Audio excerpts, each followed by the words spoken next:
That's the most important thing I can tell someone. Not that anyone listens to me. I'm a bouncer at an ultra-secret sex club, but it's worth noting that's not my scene. My official title is bouncer, but my strength and size mean nothing because of just how secret this club is. I'm more a secretary, minus the talking. Okay, so I'm not much of a secretary either, then. In fact, the more I'm talking about it, the more I'm realizing I get paid to do nothing except avoid getting stabbed on exceedingly rare occasions. Point is, no one listens to me. When I still lived with my parents, a moment of silence was hard to come by. My father would talk to the TV like it was human, and my mother would announce everything she was doing as if all of it concerned us, and my sister Judy wasn't loud until my parents were out.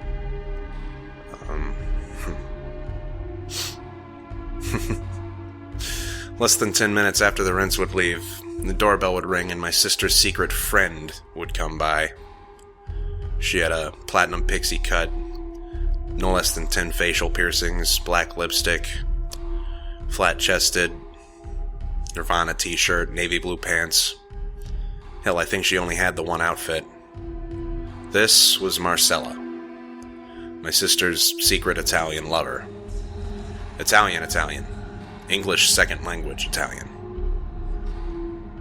When I say lover, I mean lover, not girlfriend. They didn't meet often enough to have a relationship, and I'm not sure they even wanted one. It would have been hard to manage, as my parents love them to death. They're super naive and unadventurous. They're textbook homophobes, that is. They fear gayness. Anyway, I was sworn to secrecy, which I was fine with. The sound of muffled moans and a squeaking mattress? Not so much. It was extremely frustrating due to the fact an extremely attractive babe was having sex with my sister. These sounds were my first experiences with non-virtual sex, you know? I just didn't care much for the Y-boners. Well, one week, my parents were on vacation, and I was going to leave on a date that canceled last second. I was already embarrassed and frustrated when I came home and parked my car in the garage. I went to my room and just sat on my bed, quietly thinking things over. I put my headphones on and listened to some nostalgic music, like Mick Foley's entrance theme, the Spark Mandrill theme from Mega Man X, and the Ultimate Warrior's old entrance music too. See, those are comfort songs to me, things I retreat to when I just want to escape stress. That's when I heard something coming through the music. Somewhere in the recess of my brain it dawned on me. A sound that pulled me back to the situation. My loneliness and the lack of my sisters. Fucking, I heard. It was fucking. I heard fucking. Much louder than ever before, completely unmuffled. Two girls slapping... I'd rather stop describing there. Judy and Marcella. They must have snuck in, not knowing I was around. I felt both sick to my stomach and aroused. I was mad at my sister and her friend. And my friends. All getting partners, like, not just having sex, but finding companionship, being young. That's really what it was, now that I'm thinking about it, now that I'm talking about it. I was stuck with the shitty being young stuff, and everyone else seemed to have most of the good young stuff, and, Look, laugh if you want. I know some of you will, but I was really close to throwing up with a full erection. Yet I was trapped.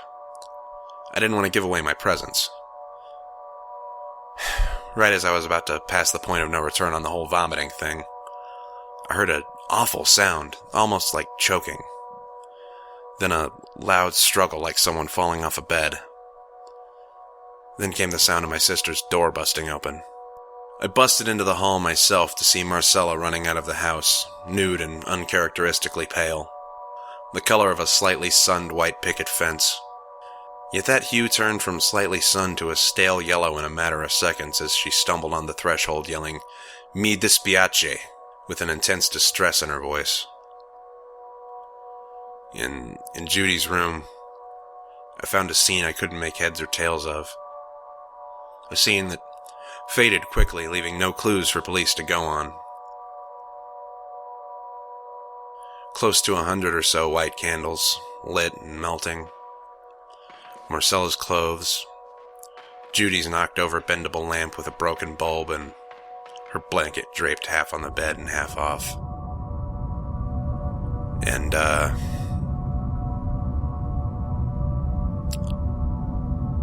rapidly melting pile of snow.